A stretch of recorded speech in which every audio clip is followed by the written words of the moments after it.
Storytelling Cafe, and it is Tuesday. Therefore, it is our young international tellers. We sometimes have tellers from Gaza. We know why they can't join us this evening. Sometimes from Nigeria, sometimes from Italy, who may join us. Kenza may join us later, but we generally and nearly always have a young teller from Punjab, India. And she is with us today. She might have to leave early because she has school tomorrow. It's something like what is it, 10 o'clock at night at the moment in India? It's about 10. It's 9:40. 9:40. So as everyone knows, it's that children who are stars in their school as well as being stars on the screen have to get their sleep. So without further ado, and I think Baba C is just about joining us. I hope so. Maybe I've admitted him. Can we hold on 2 seconds so see if Baba C has another attempt to join us? Here he is. Here he is. So as soon as we see Baba C is with us, then you can start. He's connecting to his audio. Hello, Baba C. We're waiting for you. Right. Stay muted. Because we have with us the amazing Jasname from Punjab, and she is going to tell us a story. Go for it. And unmute yourself, Jasname.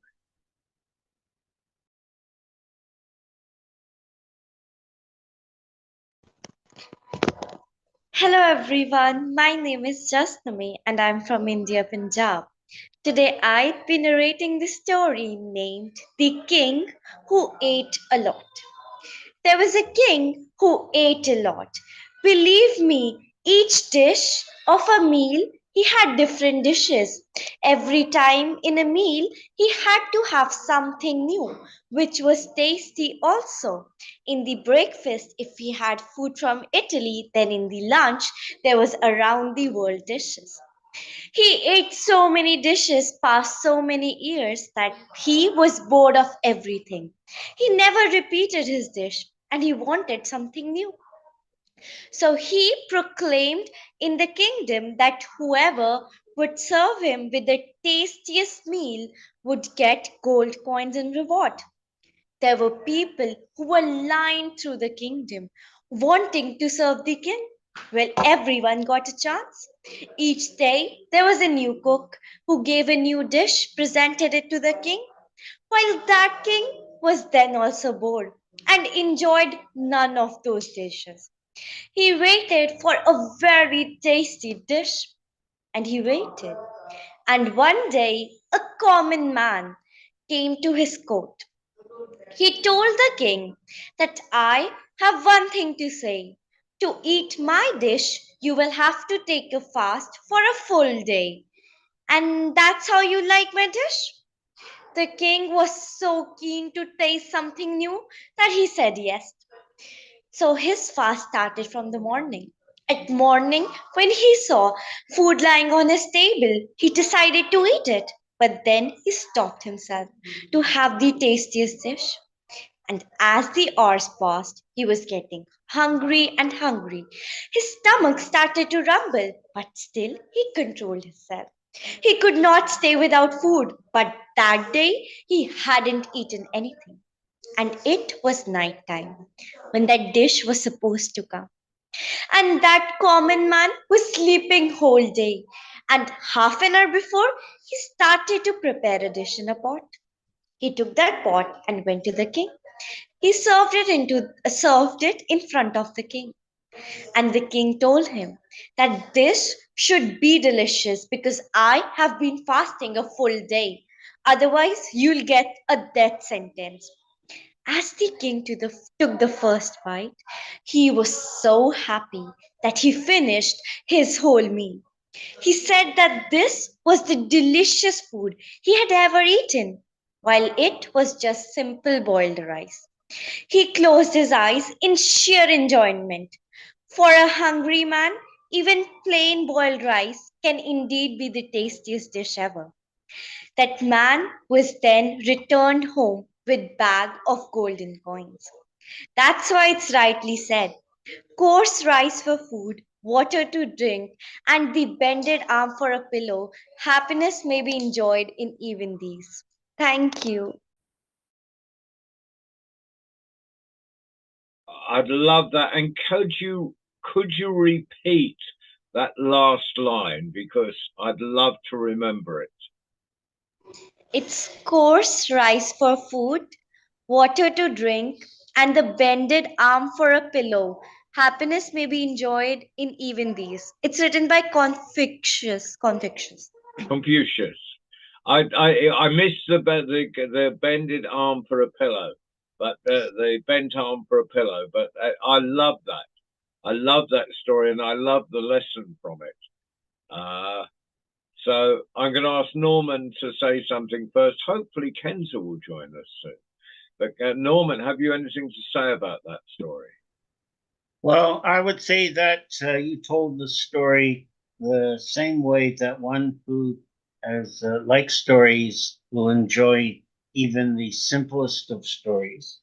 But what you've done is also told a beautifully, very, very clear story. It's one I would love to hear again. And so you've told the story like that man made rice very well. Yes, I would like to tell the story myself, if I might. And above a sea.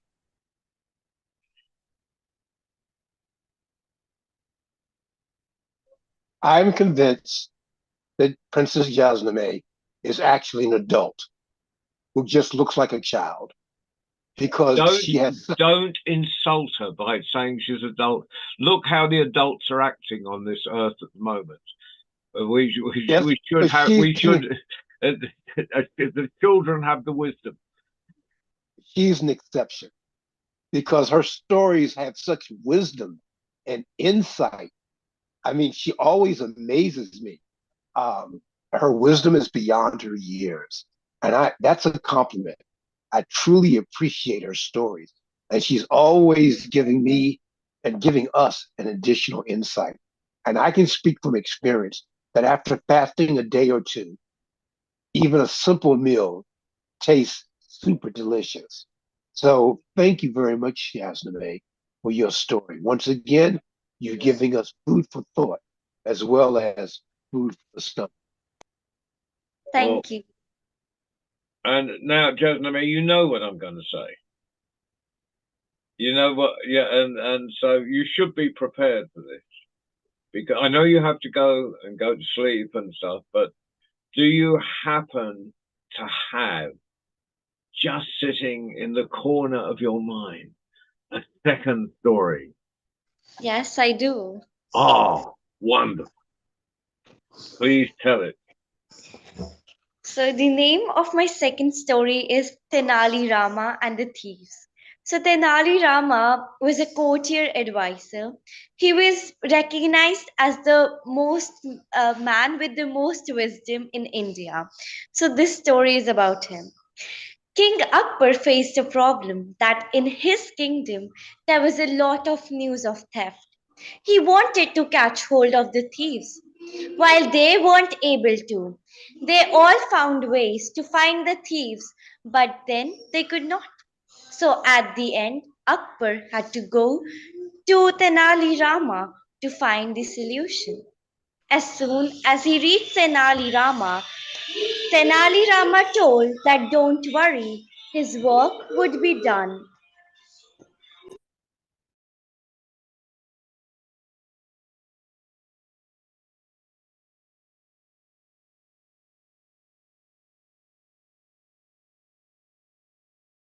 His work would be done.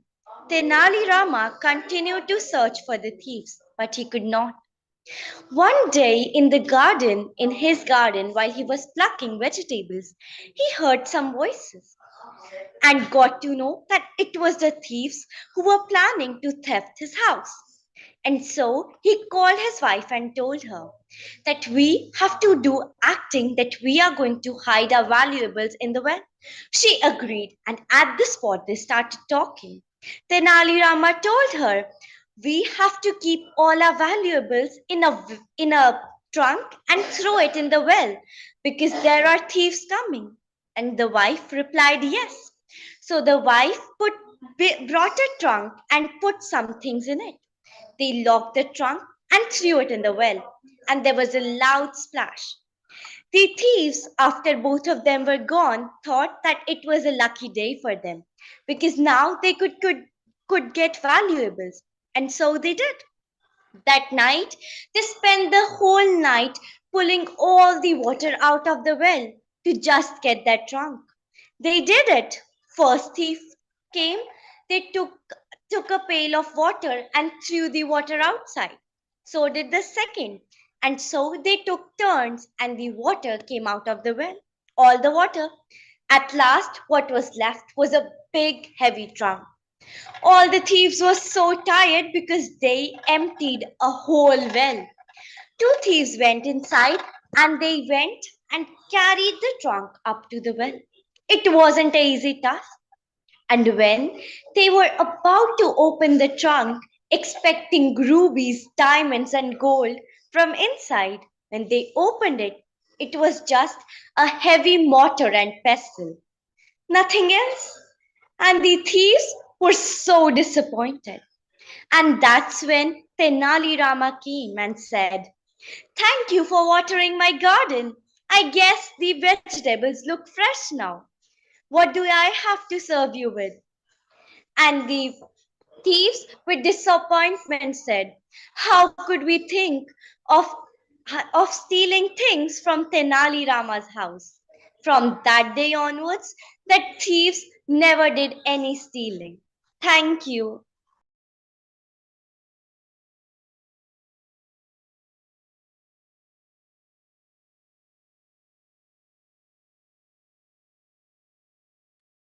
That's a beautiful story, and there's several stories like that from around the world. I know one where a prisoner writes to his father, as his father is very old and cannot dig the garden anymore, but his son is in prison and cannot help him. Suddenly, the police turn up and dig over the garden, and the father thanks his son for sending the policeman round there to dig the garden. His son said, I simply wrote you a letter saying the treasure was buried in the garden. And of course, the censors picked it up and read it. So, and it's all a similar sort of story, but yours is beautiful. Thank you very much, Shaznameh. Baba C, I'll let you speak first this time, because I believe in just sharing things out equally. Again, I am amazed because her wisdom, once again, goes beyond her 14 years. And that's a compliment. I love the story. I love the story. I love the way you delivered it. I love the lessons in the story.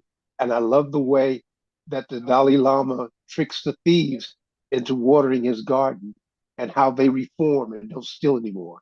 I think it's a great story, full of life lessons. And once again, you've delivered an amazing story and proved once again why you are Princess Jasmine. Thank you, Baba C. And Norman, we move further north on the North American continent, Right, across the border into Canada. And yes. Thank you. Is it snowing yet there, Norman? Across Canada, there's 4,000 miles. Yes, but not here. That's right. What I meant in your particular state. No, it isn't. No, the snowflakes have said we want to go to Alberta first. Right. And so they traveled. Jasmine, I wanted to say about your stories. For me, the mark of an enjoyment of a story is that it makes me, like John was saying, makes me think of other stories. And there's an itch to, oh yes, you know about this story, and probably you do. So I would like to commend you on your choice of stories and how well you told them. It is a good story that, like a garden, grows other stories, and you've watered your garden very well. Well, Thank thank you. you, thank you, Norman, and thank you, Jasmine. Now I mean, I would ask you if you've got another 3,000 stories, but you need to rest. So I'm going to let you rest and thank you. And I'll just say what's coming up on the World Storytelling Cafe. This Friday we have Shane Ibbs, who's conquering his distaste of Zoom and doing stories for children. Well done, Shane. And next Tuesday, we have our young tellers once more, 4 p.m. And hopefully, Justin, are you coming back again next Tuesday? I'll try. Surely I'll try to come. Thank you. We know you can't always. Sometimes you have exams. Sometimes you have sports. You are the busiest young lady on the Indian subcontinent and beyond. So there's, but we're always grateful when you come and give us stories, because your stories are always so wonderful. Hopefully, Kenza will be with us next week. I don't think she's managed it tonight, mate. I think she's having problems with the internet, but that happens. So thank you very much, everybody. I don't think I can stretch this out till 10 past, but have you anything else you want to say, Babasi?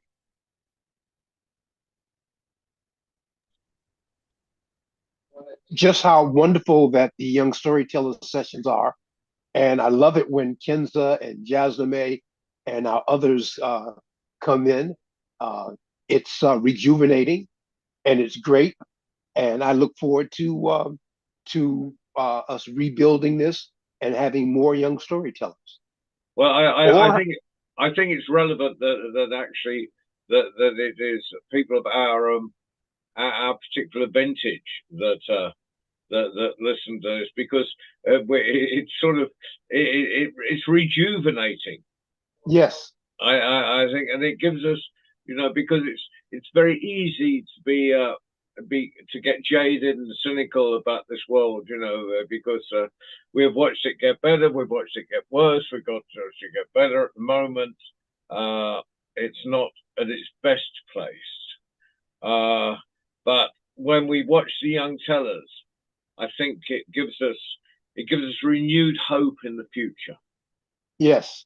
And so that's just a personal opinion, but I mean, it helps us as veterans remain optimistic. Yes. I don't know how you feel, Norman, about all this. There's something for me that would be sad if one is the last, but of course, Jasmine and the other young teller are the next, and I think it's important for us to be sharing our stories. So, and without the story needs a listener and the teller as well, and to be a listener is a good way of encouraging the story. So there you go. And I think I haven't put this up on the schedule yet, but I mean, our thoughts are with our young tellers that can't get here at the moment, because I know they're moving from town to town and city to city in Gaza. But our thoughts are with them, and there will be not just a peace in Gaza, but peace throughout the world on Christmas Eve from 1 p.m. till 4 p.m. UK and Irish time, which will probably be quite early in the morning for you two. for Norman and Bubba C. But there will be stories for peace, and it'll be David Heathfield and Simona hosting it, and it'll be 3 hours, and it's an open mic, so you're both welcome to come, and anyone else that's listening, welcome to come in and tell a story. We're doing 3 hours of a 3-hour open mic of stories for peace. From when to when? It's 1 p.m. till 4 p.m. UK and Irish time. I don't know how that translates in the various places you are in North America, but you can just put that into Google and work it out. I suspect it'll be about 5 hours early. It'll start about 8 o'clock in the morning, probably for you, Bubba C. I'm not sure, but around that time, and go through till about 1 o'clock or about midday or something. What's the date again? The Christmas Eve, 24th. All right. And when does Kwanzaa start? When does Kwanzaa? Kwanzaa starts the 26th and goes to January 1st. My Kwanzaa presentations will start early. I have a big one coming up Saturday. It's called Essentials of Kwanzaa. And Kwanzaa Essentials. And it's a big deal that one of the excuse me, my son is acting up today. It's a big deal. And then I have another one coming up at a mental health facility on Monday. And then I have another one coming up at a church on the 20 what? Oh, I got to check it out. But anyhow, I have Kwanzaa presentations coming up, and they're early, so I'm happy about that. No, you're good.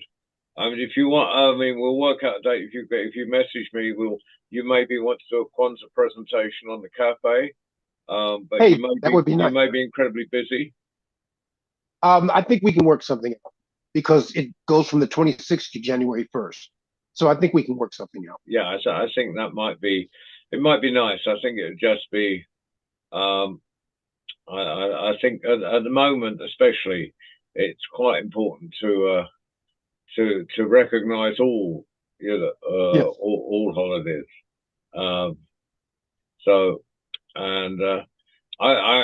In fact, I heard of watching old television programs. I was watching the detective series that's based in Hawaii. Hawaii Five-0? No, it's a private detective. He lives on a novelist site. Oh, I know who you're talking about. And he has two friends. One's a hustler with a bar, and the other's an African-American gentleman who's got a helicopter. They were all sort of ex-army.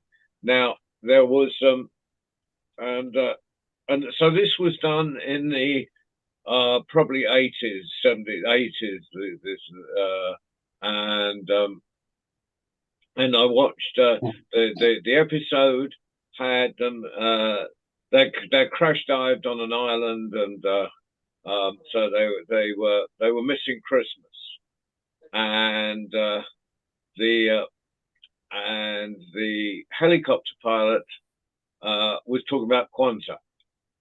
And so I thought that was I really think sort of sometimes popular television does try and slip things in, because to have Kwanzaa mentioned, I know it's been going for decades and decades and decades and decades and decades, but for the mainstream media, it's kind of a fairly recent recognition with the sort of post well, more recently, I suppose, post Black Lives Matter, there's been, much more of an effort to include stuff. But I thought it was interesting that it's meant that someone attempts to squeeze it into a popular television program and detective series in the 1980s, which that was I just pick up these little magpie things. Was that Magnum PI? Magnum PI, that's the one. Yeah. Yeah. So, but yeah, that was, and I suspect it was ages, but I know it was quite early for it to be, and of course he had to explain what Kwanzaa was. So, you know, there was an attempt to at that point. The scriptwriter was obviously, you know, had a little subversion going on there, or not subversion, but a little more attempt to make the public conscious. Or at least curious. Yes, curious. So, well, we'll try and work something out for Kwanzaa for you and then.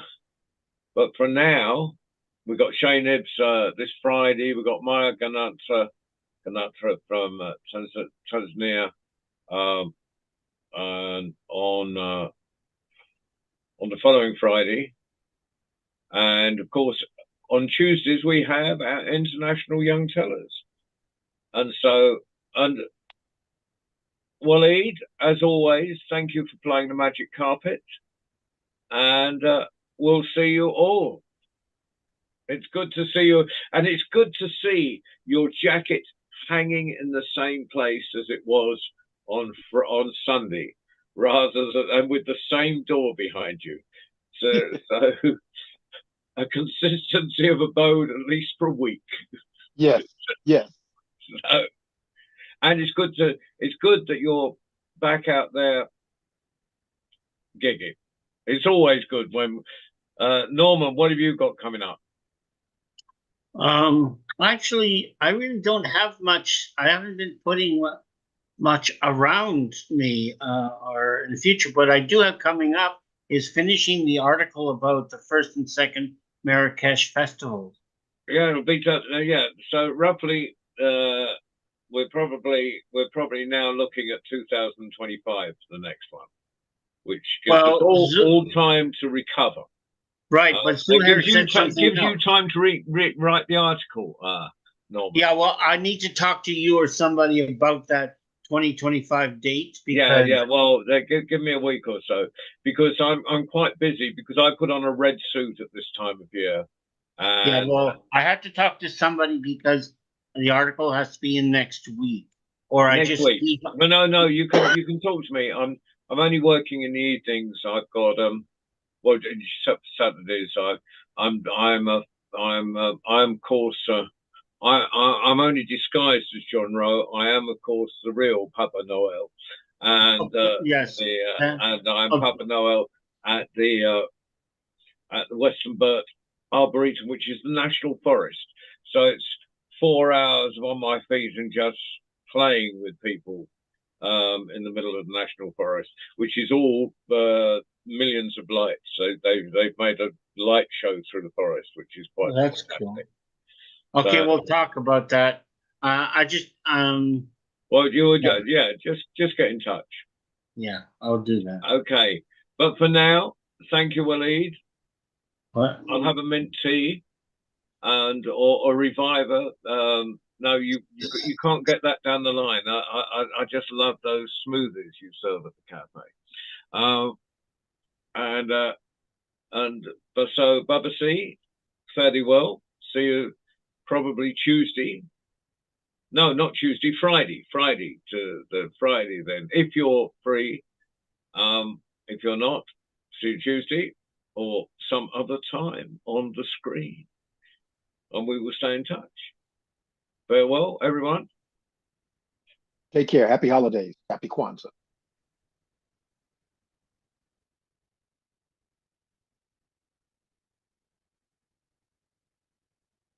See out.